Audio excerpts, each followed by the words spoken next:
नमस्कार। चित्तौड़ दर्शन में आज समाचार में पुनः आप सभी का स्वागत है। नजर डालते हैं आज के समाचारों की ओर।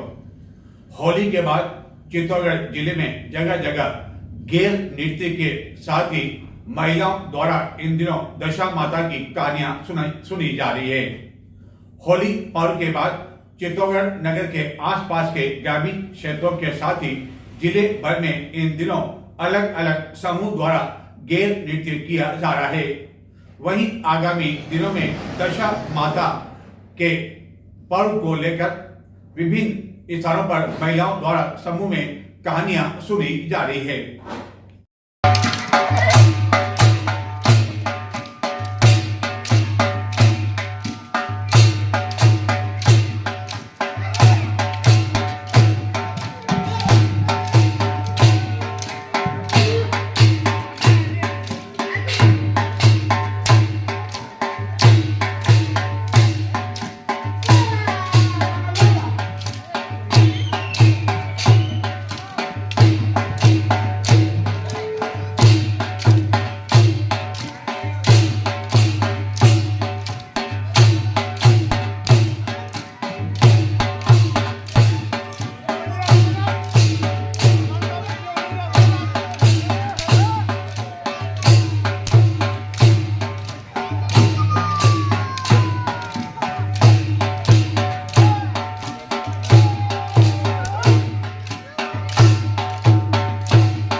चित्तौड़गढ़ जिले में बड़े पैमाने पर ग्रामीण क्षेत्रों में एवं अन्य कई स्थानों पर सड़क किनारे पेट्रोल एवं डीजल अवैध रूप से बेचा जा रहा है।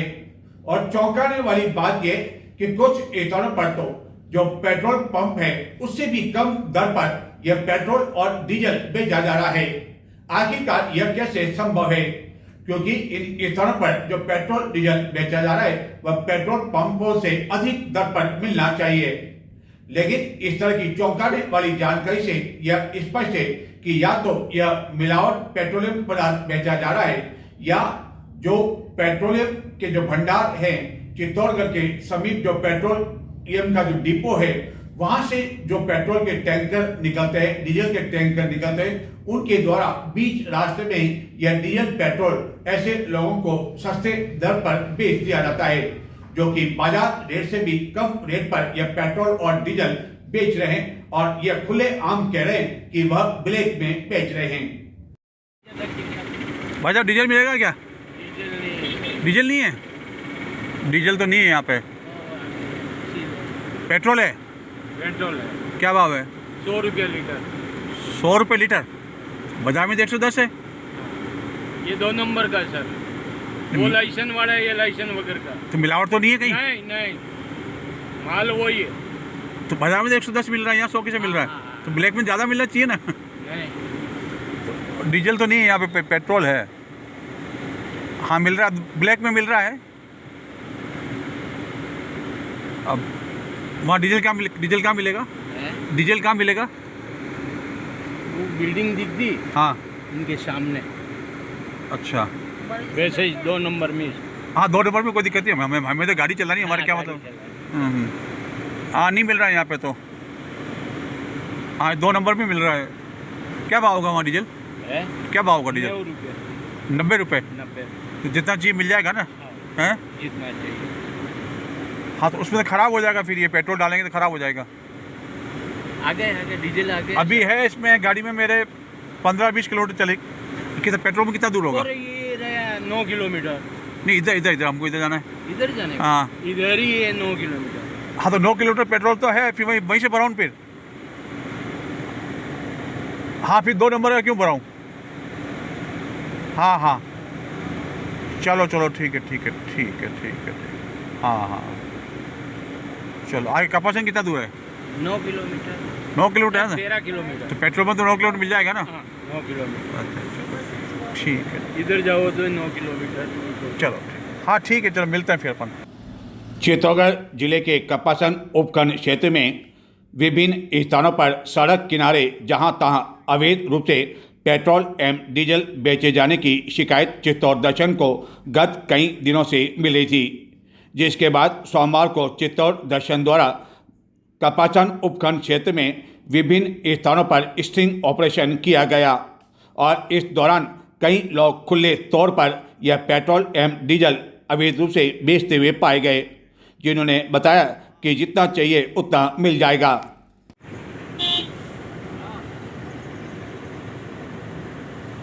हाँ, अभी चलेगा 50 पेट्रोल है क्या डीजल है क्या? पेट्रोल डीजल तो ही है। हाँ, दोनों हैं। तो डीजल ले लेता हूँ अभी 100। हाँ, ये तो वो 2 नंबर वाला है।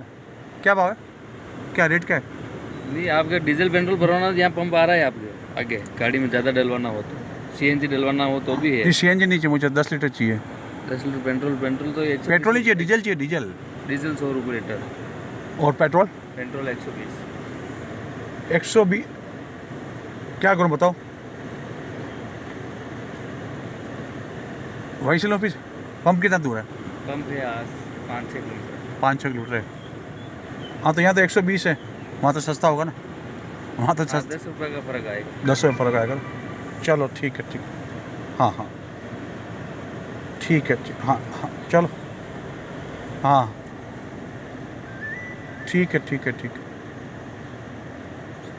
हाँ ठीक, ठीक है, ठीक है। हाँ सही है।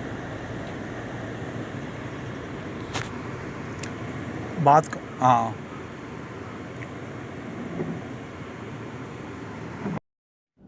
इस स्टिंग ऑपरेशन के दौरान कपासन उपखंड क्षेत्र में हमें जगह जगह सड़क किनारे पर इसी तरह कई स्थानों पर अवैध रूप से पेट्रोल एवं डीजल की दुकानें देखने को मिली।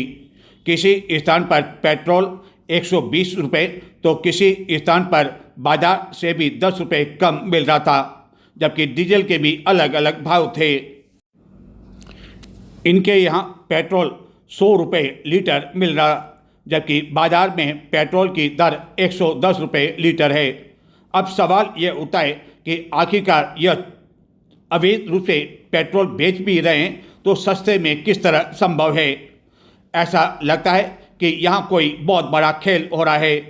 चित्तौड़गढ़ के समीप जालमपुरा के पास जो इंडियन ऑयल का डिपो है, जहाँ से प्रतिदिन न जाने कितने ही टैंकर डीजल एवं पेट्रोल के विभिन्न स्थानों के लिए रवाना होते हैं, लेकिन बीच मार्ग पर होता है चोरी छिपे डीजल एवं पेट्रोल बेचने का खेल और यह पहुंच जाता है इनके यहाँ। इसी कारण इनके यहाँ पेट्रोल बाजार से भी सस्ता दिया जा रहा है। ऐसा भी नहीं है कि कपासन उपखंड क्षेत्र में अवैध रूप से पेट्रोल एवं डीजल बेचने का यह खेल कोई चोरी छिपे चल रहा हो, बल्कि धड़ल्ले से चाहे दिन का समय हो चाहे शाम का समय, आपको जितना पेट्रोल एवं डीजल चाहिए यहाँ पर मिल जाएगा। और ऐसा भी नहीं कि अधिकारियों के वाहन यहाँ से कभी गुजरते नहीं हो, उन्हें भी जानकारी है कि इस तरह पेट्रोल एवं डीजल अवैध रूप से बेचा जा रहा है, जिससे कभी भी कोई बड़ा हादसा हो सकता है। लेकिन अधिकारियों की मेहरबानी ऐसे दुकानदारों पर क्यों है, यह कहा नहीं जा सकता है। हालत यह है कि कई किरानों की दुकानों पर भी हमें इसी तरह पेट्रोल एवं डीजल एवं उसे नापने के लिए विभिन्न माप यंत्र देखने को मिले एवं अन्य कई दुकानों के साथ साथ घरों के बाहर भी इस तरह का सामान हमें देखने को मिला। चित्तौड़गढ़ नगर परिषद द्वारा गत दिनों एक विज्ञप्ति जारी की गई थी कि जिस किसी के भी द्वारा संकेतक बोर्ड पर या अन्य सार्वजनिक स्थानों पर यदि कोई विज्ञापन या होर्डिंग अवैध रूप से लगाया जाएगा तो उसके खिलाफ कार्रवाई की जाएगी। लेकिन हालत यह है कि अभी भी भाजपा जिलाध्यक्ष रतनलाल गांधी के स्वागत को लेकर संकेतक बोर्ड पर इस तरह के होर्डिंग और बैनर लगे हुए हैं, लेकिन किसी तरह की कोई कार्रवाई नहीं की जा रही है। तो क्या नगर परिषद ने जो विज्ञप्ति जारी की, ऐसी स्थिति में क्या वह इस ओर कदम उठाएगी?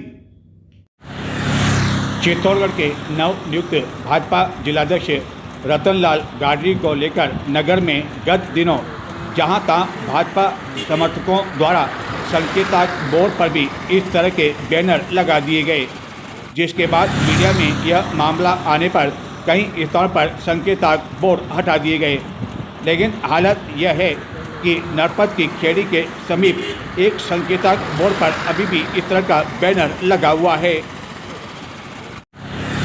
इस तरह अवैध रूप से बैनर लगाए जाने पर जब मीडिया में मामला आया तो नगर परिषद ने गत दिनों विज्ञप्ति जारी की थी कि इस तरह के संकेतक बोर्ड पर बैनर लगाने वालों के खिलाफ कार्रवाई की जाएगी। तो क्या इस तरह के बैनर जहां अभी भी लगे हुए हैं, क्या संबंधित समर्थकों के खिलाफ कोई कदम उठाएंगे या सत्ता और संगठन के कारण नगर परिषद के अधिकारी मौन रहेंगे? ऐसा भी नहीं है कि इस महत्वपूर्ण संकेतक पर यह जो बैनर लगा हुआ है यह कोई पुराना है, बल्कि 17 मार्च सोमवार का यह दृश्य है जहाँ अभी भी बैनर लगा हुआ है। चित्तौड़गढ़ जिले में स्थित प्रसिद्ध सांवलिया सेठ के मंदिर का गत दिनों भंडारा खोला गया था एवं पहले राउंड की गिनती में 7 करोड़ 50 लाख रुपए से भी अधिक की राशि निकली और दूसरे दौर की नोटों की गिनती पुनः सोमवार से प्रारंभ हुई एवं इस दौरान बड़ी संख्या में भक्त जन भी दूर दराज क्षेत्रों से जब दर्शन के लिए यहाँ पहुंचे तो इस नोटों की गिनती को देखकर उनके मन में भी कौतूहल का विषय बना रहा और कई तरह के सवाल व इस नोटों की गिनती को लेकर मंदिर के पुजारियों, सुरक्षा कर्मियों आदि से पूछने में लगे रहे। चित्तौड़गढ़ जिला मुख्यालय से लगभग 40 किलोमीटर की दूरी पर स्थित है मेवाड़ का प्रसिद्ध कृष्ण धाम यानी कि सांवलिया सेठ का मंदिर, जहां प्रतिदिन विभिन्न राज्यों से कई भक्तजन दर्शन करने के लिए आते हैं एवं प्रति महीने अमावस्या पर इस मंदिर का भंडारा खोला जाता है। हालांकि इस वर्ष मार्च महीने में 3 महीने बाद यह भंडारा गत दिनों होलिका दहन के बाद गुरुवार को खोला गया था और पहले चरण की गिनती में भंडारे से 7 करोड़ 55 लाख रुपए की राशि निकली थी और दूसरे दौर की गणना का काम सोमवार यानी कि 17 मार्च से पुनः शुरू हुआ और दूसरे दौर की गणना के बाद अब तक मंदिर के भंडारे से कुल 12 करोड़ 52 लाख रुपए निकल चुके हैं एवं गिनती का कार्य मंगलवार को भी जारी रहेगा। इस भंडारे के दौरान निकाले जाने वाली राशि के लिए गिनती के लिए कई कर्मचारियों के साथ ही विभिन्न बैंकों के कैशियर आदि मौजूद थे एवं भक्त जन भी इस गिनती को देखने में लगे रहे।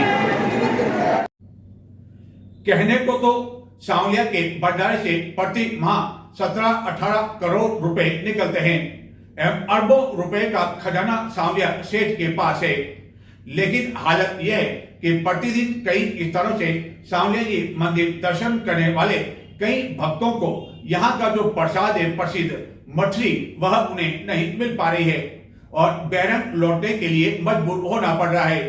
यहाँ तक कि प्रसाद के जो डिब्बे हैं वह भी उन्हें नहीं मिल पा रहे हैं। अतिरिक्त राशि देने पर भी संबंधित दुकानदारों द्वारा क्या कहा जा रहा है कि उन्हें मंदिर मंडल की ओर से ही यह डब्बे उपलब्ध नहीं हो पा रहे हैं। मेवाड़ के प्रसिद्ध कृष्ण धाम सांवलिया जी में प्रतिदिन कई भक्त दर्शन करने के लिए आते हैं और दर्शन करने के बाद विशेष तौर पर यहाँ से सांवलिया सेठ का प्रसाद ले जाना नहीं भूलते हैं। प्रसाद के रूप में यहाँ का लड्डू एवं मठरी प्रसिद्ध है, लेकिन गत कई दिनों से यहाँ के भक्तों को मठरी नहीं मिल पा रही है एवं केवल उन्हें लड्डू ही दिया जा रहा है। यहाँ तक कि अतिरिक्त राशि देने पर उन्हें प्रसाद के लिए विशेष जो बॉक्स है वह भी नहीं देने की वजह से कागज की थैली में ही उन्हें यह प्रसाद ले जाने के लिए मजबूर होना पड़ रहा है।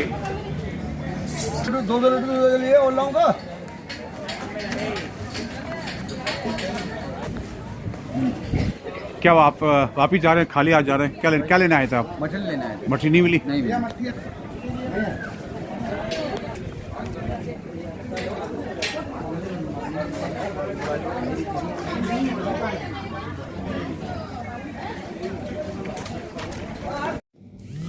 इस बारे में सांवलिया सेठ का प्रसाद बेचने वाले दुकानदारों से जब जानकारी चाहिए तो उन्होंने बताया कि उन्हें मांग के अनुसार मछलियाँ नहीं दी जा रही है और 20,000 यदि लड्डू किसी एक दुकान पर दिए जाते हैं तो उसके मुकाबले 1/4 मछली भी नहीं दी जा रही है।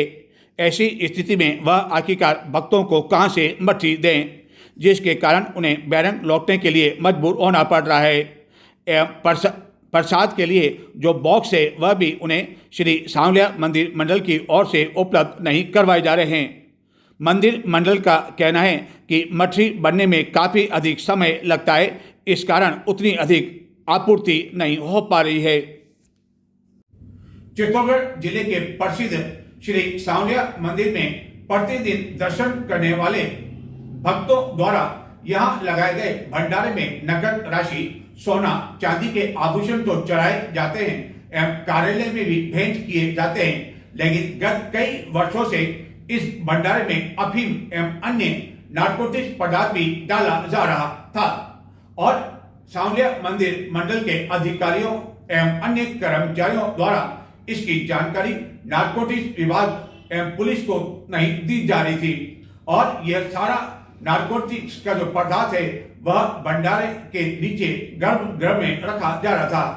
लेकिन एक आरटीआई कार्यकर्ता द्वारा जब इसकी शिकायत दिल्ली में नारकोटिक्स विभाग को की गई तो आखिरकार नारकोटिक्स विभाग हरकत में आई और गत महीने कार्रवाई कर यहां से बड़े मात्रा में अफीम जब्त कर ली गई। हालांकि इस प्रकरण में किसी की गिरफ्तारी नहीं हुई और बाद में श्री सांवलिया मंदिर मंडल की ओर से जहां तहां मंदिर परिसर में यह बोर्ड लगा दिए गए कि कोई भी भंडारे में किसी तरह की नारकोटिक्स पदार्थ की वस्तु नहीं डाले, लेकिन इसके बावजूद कई भक्तों द्वारा अभी भी नारकोटिक्स पदार्थ जिसमें अफीम आदि शामिल है वह भंडारे में डाला जा रहा है। जबकि यहाँ कई सीसीटीवी लगे हुए हैं, कई पुजारी यहाँ खड़े रहते हैं, सुरक्षा कर्मी खड़े रहते हैं, लेकिन कार्रवाई करना तो दूर बल्कि उन्हें रोका भी नहीं जा रहा है। इन दिनों जो यहाँ गिनती चल रही है नोटों की, उस दौरान भी यहाँ अफीम निकल रही है और नारकोटिक्स विभाग को इसकी जानकारी भी दी गई कि उसका कोई अधिकारी कर्मचारी यहाँ नियुक्त किया जाए, लेकिन उसके द्वारा भी अब तक कोई कदम नहीं उठाया गया है। चित्तौड़गढ़ जिले में स्थित प्रसिद्ध सांवलिया सेठ के मंदिर में प्रतिदिन बड़ी संख्या में आने वाले भक्तों द्वारा अपनी मन्नत पूरी होने पर या श्रद्धा के अनुसार यहाँ नकद राशि भंडारे में भेंट की जाती है। इसके साथ ही कार्यालय में सोने चांदी के आभूषण भी भेंट किए जाते हैं और भंडारे में भी सोने और चांदी के आभूषण भेंट किए जाते हैं। गत कई वर्षों से यहाँ आने वाले भक्तों द्वारा नारकोटिक्स पदार्थ जिसमें अफीम आदि शामिल है वह भी भंडारे में डाली जा रही थी।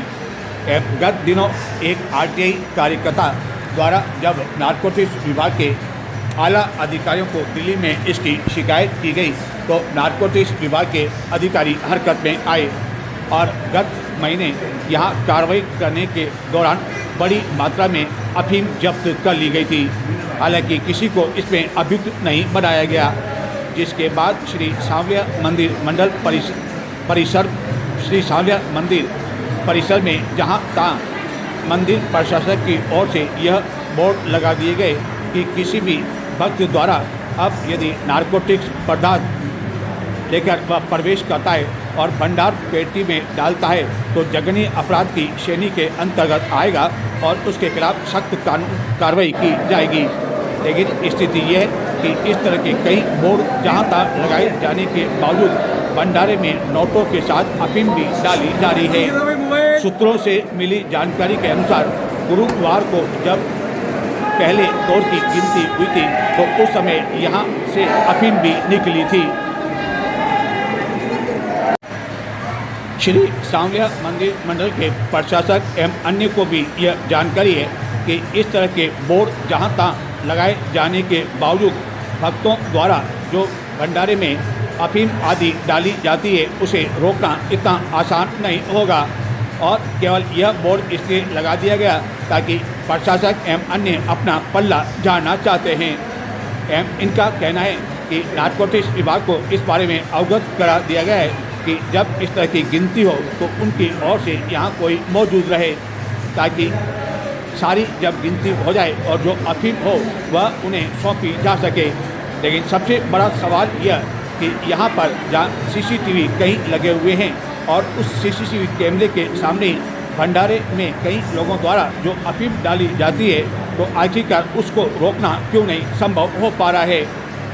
गत दिनों जो अफीम नारकोटिक्स विभाग द्वारा एक आरटीआई कार्यकर्ता की शिकायत पर जब्त की गई थी, तो उसके बाद किसी के खिलाफ अब तक कार्रवाई क्यों नहीं की गई और आने वाले दिनों में इसे किस तरह रोका जा सकता है, इस पर गंभीरतापूर्वक विचार क्यों नहीं हो रहा है।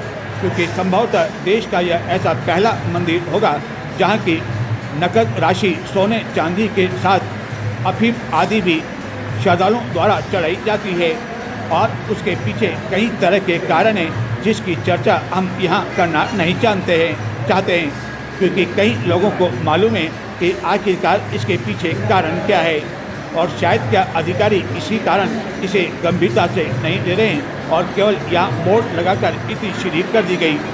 जिस आरटीआई कार्यकर्ता कैलाश चंद्र डाट द्वारा इसकी शिकायत की गई और उसके बाद सब हरकत में आए, उनसे भी हमने बातचीत की कि आखिरकार किस तरह गत महीने यह कार्रवाई हुई थी। सुनते हैं उनकी जुबान से। ऐसा है कि करीब 30 साल से यहाँ अफीम इन्होंने स्टॉक करके रख रखी ऑफिस में, गर्भगृह में रखी हुई थी, जिसका कोई संधारण नहीं करते हैं। खाना पूर्ति के लिए केवल पत्र व्यवहार करते हैं। अब जिस पर कोई अमल नहीं हुआ, मेरे द्वारा आगे केंद्र में पोर्टल पर इनकी शिकायत की मानस पर, उसके बाद मानस वाले सक्रिय हुए और 5 तारीख शाम को मेरे को जोधपुर सर्किल से फ़ोन आया था। उसके बाद मैंने उनको पूरी वस्तुस्थिति से अवगत कराया। अवगत कराने के बाद 5 तारीख शाम को ही सिविल ड्रेस में इन्होंने नारकोटिक्स वालों को यहाँ पहरेदारी के लिए मंदिर के इर्द गिर्द भेज दिया। 6 तारीख को सवेरे टीमें आई। 6 तारीख को इन्होंने इनके रिकॉर्ड वगैरह दस्तावेज वगैरह देखे। उसके बाद वापस इनके आपसी पता नहीं प्रशासन या नारकोटिक्स वाले के कोई वार्ता कर इन्होंने उनको उस दिन तो रवाना कर दिया। और 6 तारीख को पत्र व्यवहार करके मैडम ने इनको वापस यहाँ आने के लिए कहा। इस दरमियान 6 तारीख को जैसे ये खाली गए तो उससे थोड़ा मेरे को भी अच्छा नहीं लगा और मेरे जैसे मैं यूँ 10 साल 15 साल से इसमें प्रयासरत था, तो आज अच्छा नहीं लगने से फिर मैंने 8 तारीख को इनके खिलाफ मंडपिया थाने में एवं एसपी साहब को FIR के लिए परिवाद भेज दिया। 13 तारीख को पुनः ये नारकोटिक्स की टीमें आई और जिन्होंने तोलकर 58 किलो 770 ग्राम अफीम ले जाना बताया गया जब्त करके। और अज्ञात भक्तों के खिलाफ मेरे सुनने में आ रहा वहाँ तक कि इन्होंने मामला दर्ज किया। मतलब जनरल अफीम में ऐसा होता है कि कोई भी सस्ता हो, आदमी हो, कोई भी हो, एक 10 मिनट भी कोई अपने पास 10 ग्राम भी नहीं रख सकता। और क्वांटलो अफीम ये रख के कैसे बैठे हैं, जबकि पिछले 5 सालों से 20 से 25 तक का तो इन्होंने 1 ग्राम भी रिकॉर्ड में दर्ज नहीं किया। जबकि यहाँ जो कैमरे वगैरह लगे हुए हैं उसमें रिकॉर्डिंग में साफ आ रहा है कौन बांट रहा है, किसको बांट रहा है, जिसके नशे की प्रवृत्ति काफ़ी बढ़ गई और 15-15 साल के बच्चे हेबुचल हो गए हैं और बाजार में जाके बिक्री है। तो आपके द्वारा जो कदम उठाया गया उसके बाद में एक्शन भी हुआ, जब्त भी हुआ, जगह जगह हम देख रहे हैं कि बैनर भी लगा दिए हैं कि अफीम नहीं चढ़ा रहे हैं, चरस नहीं चढ़ा रहे हैं, लेकिन फिर भी हमको मालूम पड़ा जो अभी जो है ये राशि शुरू हुई, भंडारा खुला है, उसके बाद भी अफीम निकली, तो फिर इस पर रोक क्यों नहीं लग पा रही है? इनकी कार्यशैली यहाँ मंदिर मंडल की अच्छी नहीं है, कोई इनकी चेकिंग वगैरह अच्छी ढंग से नहीं होती है, यहाँ कोई काम करना नहीं चाहता है, सैलरी चाहिए बस उनको। और ध्यान से अगर चेकिंग वगैरह नहीं करे तो अफीम मंदिर के अंदर भी नहीं आ सकती। और अभी जो भंडार से निकली वो भी अभी अलग मैडम ने रखवाई। फिर भी मैं मैडम प्रभा गौतम को धन्यवाद देना चाहता हूँ इस बात के लिए कि इन्होंने कम से कम हिम्मत करके 30 साल से जो अफीम गर्भगृह में पड़ी वो उनको नारकोटिक्स को सौंपने की कार्रवाई तो करवाई। सबसे बड़ी चीज़ मैं इनको बहुत अच्छी हिम्मत वाले मानता हूँ इनको सीओ को कि इन्होंने वास्तव में कार्रवाई की हिम्मत करके। लाखों भक्तों की आस्था से जुड़ा हुआ सांवलिया मंदिर है, लेकिन कोई न कोई अनियमितता की बात सामने आती रहती है, तो आखिरकार उस पर ये ऐसा क्यों हो रहा है, अंकुश क्यों नहीं लग पा रहा है? अनियमितता की कोई कमी नहीं है, कोई नहीं, हर जगह अनियमितता है। यात्रियों के लिए कोई सुविधार्थ कोई इनके व्यवस्था पर कोई ध्यान नहीं दिया जाता है। और बाकी जैसे अभी सोने चांदी का रिकॉर्ड संधारण मतलब हो रहा है, पर उसका क्या भौतिक सत्यापन नहीं है। आज कोई 24 कैरेट का आइटम दे के या अगर कोई 14 कैरेट भी अंदर गर्भगृह में रख दे कर दे तो उसमें भी कोई इनका वो नहीं है। अच्छा, आज बेड में जो नगद राशि लेते हैं उनकी आज भी कार्बन रख कर रसीद दी जाती है, जबकि कार्बन से में रसीद में ऊपर वाले पेज पर 5 लाख रुपए जैसे किसी दानदाता ने दिए तो उसको तो 5 लाख की रिसीट मिल रही, पर अंदर वाले में 50,000 भी एंट्री करके उनको जमा खर्च किया जा रहा है। तो क्या इसमें माना जाए कि ऊपर से लेकर नीचे तक सब मिली भगत सब मिले भ्रष्टाचार हुए हो? हैं। आज 15 साल से कोई 20 साल से एक ही पोस्ट पर बैठा है तो अनियमितता तो होनी ही है। और यहाँ जैसे यहाँ क्या हर जगह कि कोई ऐसा विभाग नहीं होगा मंदिर मंडल का जिसमें अनियमितता नहीं है। तो क्या आपसे सुझाव क्या देना चाहते हैं कि कम से कम इस सांवलिया जैसे मंदिर पे जो है इस तरह भ्रष्टाचार नहीं हो, अनियमितता ना हो, क्या करना चाहिए सरकार समय को? समय पर इनकी जांच हो, समय समय पर इनके ट्रांसफर हो और समय समय पर इनको एक विशेष दिशा निर्देश दे और जिससे यात्रियों के साथ ये अच्छे कुशलता से व्यवहार, अच्छे व्यवहार से बर्ताव करें।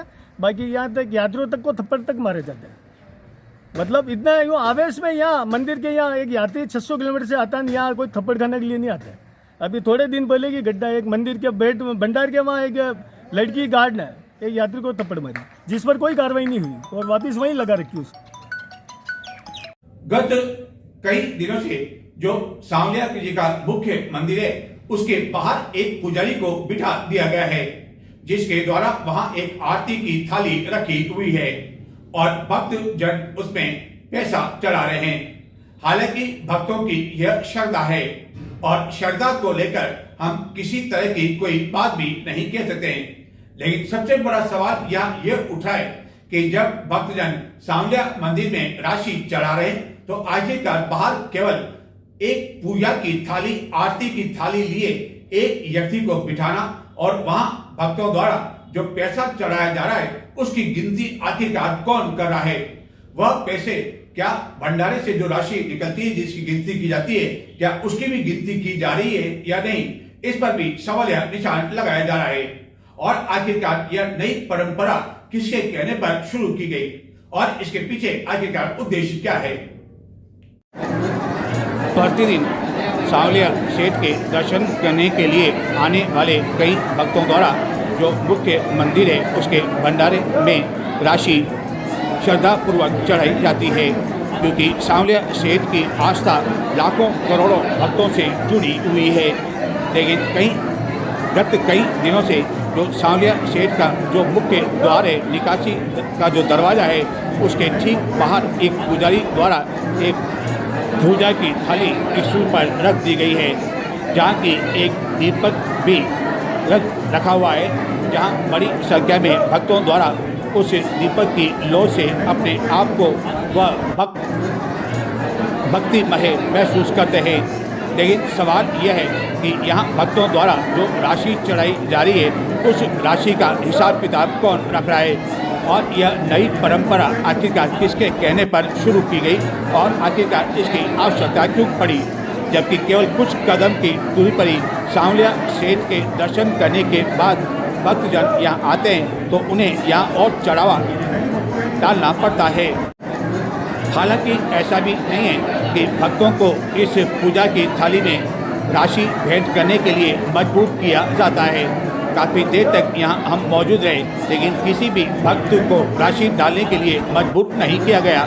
लेकिन सबसे बड़ा प्रश्न यह है कि प्रति महीने जो भंडारे की राशि निकलती है उसकी गिनती की जाती है, तो क्या उसमें भी इस नोटों की गिनती की जाती है या नहीं, यह सबसे बड़ा सवाल है। तो ये थे आज के समाचार। अब मुझे आगे दें। नमस्कार।